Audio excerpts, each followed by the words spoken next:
मित्रों नमस्कार। आपका गीता सत्संग चैनल पर स्वागत है। आज का विषय है सबसे बड़ा आनंद क्या है। यह विषय गीता के अध्याय 6 के 31वें श्लोक पर आधारित है। जो लोग नए हों वे कृपया चैनल को सब्सक्राइब कर दें, लाइक और शेयर भी करें। सबसे बड़े आनंद की चर्चा जब चल रही है तो कहना होगा कि ब्रह्मानंद के आनंद से बड़ा कोई आनंद हो ही नहीं सकता। भगवत प्राप्त योगी के लक्षण और महत्व क्या है, इस पर कहते हैं वह एक ही भाव में स्थित होता है। सभी भूतों में आत्म रूप से स्थित मुझ सच्चिदानंद को भजता है। ऐसा योगी संसार में बरतता हुआ भी मुझ में ही बरतता है। अध्याय 6 का 31वां श्लोक। सर्वभूत स्थितं जो मां भजते तत्त्वमास्थितः सर्वथा वर्तमानोऽपि स योगी मयि वर्तते। एक ही भाव में स्थित होना अर्थात सर्वदा और सर्वत्र एकमात्र अपने इष्टदेव का ध्यान करते करते साधक जब तन्मय हो जाता है, उस इष्ट के अलावा जब उसे कुछ दिखता ही नहीं है, तो ऐसे भाव को एक ही भाव कहते हैं या एक मेव का ही ध्यान। चैतन्य जी उदाहरण है।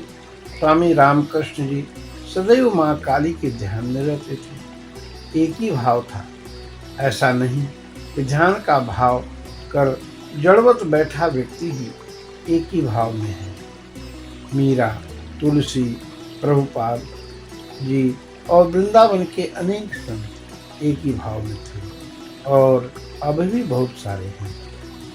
सब भूतों में स्थित आत्मरूप से मुझे देखने का भाव है। जैसे बर्फ, वाष्प, बादल, बूंद, कोहरा आदि सब में मूल जल ही तो है, ऐसे ही सर्वत्र नारायण ही है।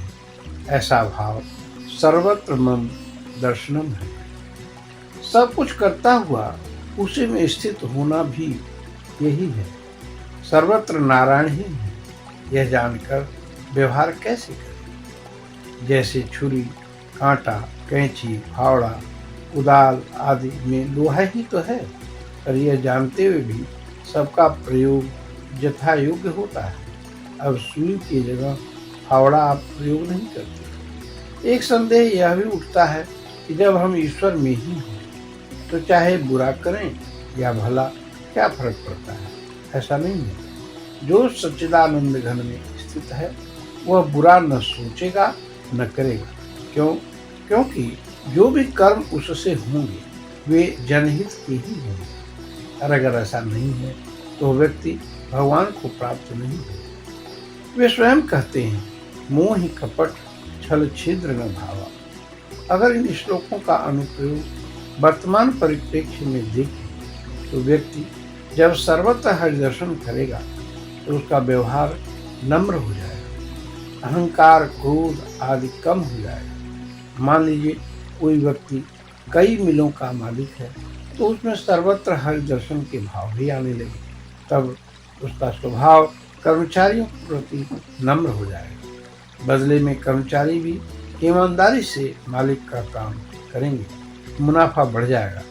अपने उत्पाद में ऐसा व्यक्ति मिलावट भी नहीं करेगा तो उसके उत्पाद की मांग बहुत बढ़ जाएगी। ऐसे व्यापारी थे बिरला जी।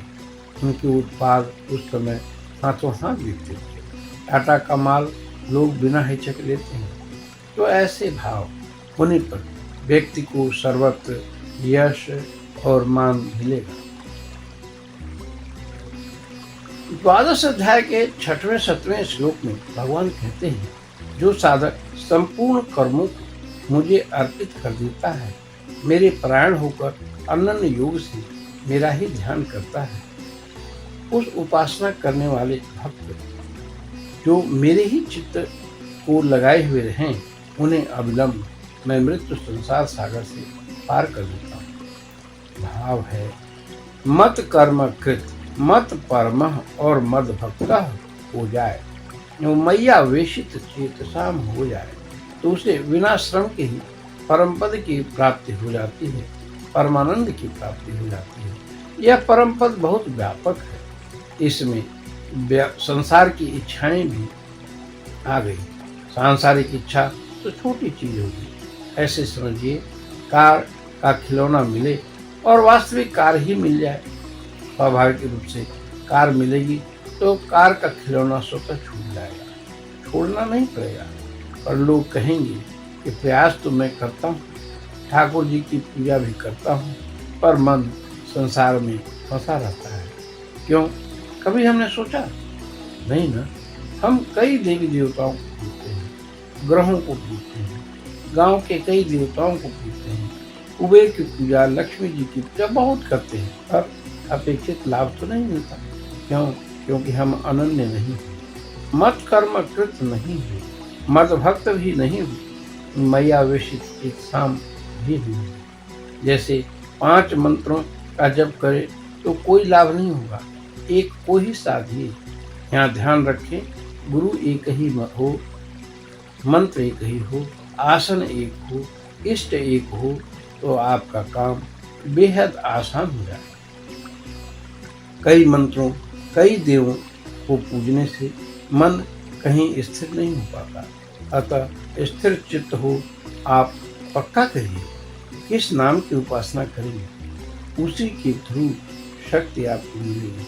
देखिए, आप किसी को फोन करते हैं तो एक ही तार होता है, आप और आपके मित्र के पास तभी संदेश जा पाता है। कई तार होंगे तो संदेश पहुंच नहीं सकता। सभी देवताओं को नमस्कार है, सबका सम्मान है, पर सिद्धि तो तभी मिलेगी जब आप एक को ही चुनेंगे। तो भगवान कहते हैं, मेरे अतिरिक्त कुछ है ही नहीं, मैं ही देवी हूँ, मैं ही शिव हूँ, मैं ही गणेश हूँ, चंद्रमा सूर्य आदि तो मेरे नेत्र ही हैं। तो हम किसी एक को इष्ट बनाकर लक्ष्य को प्राप्त कर सकते हैं। 12/8 में पुनः कहते हैं, मैये व मन आधत्स्व, मन को मुझी में लगा दो। आगे कहते हैं, मई बुद्धि निवेश है, मुझ में बुद्धि का निवेश है। जब तुम ऐसा कर दोगे तो क्या होगा? निवशिष्यसि मय्येव, तू मुझी में निवास करेगा। यह जो मैं कह रहा हूँ पूर्ण सत्य है, अत ऊर्ध्वम न संशय, इसमें कोई संशय नहीं है।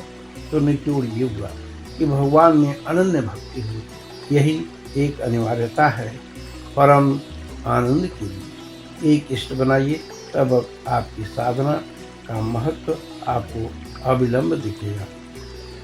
यहीं पर हम अपनी वाणी को विश्राम देते हैं। आइए भगवान का नाम लेते हैं। हरि ओम तत्सत, हरि ओम तत्सत, हरि ओम तत्सत।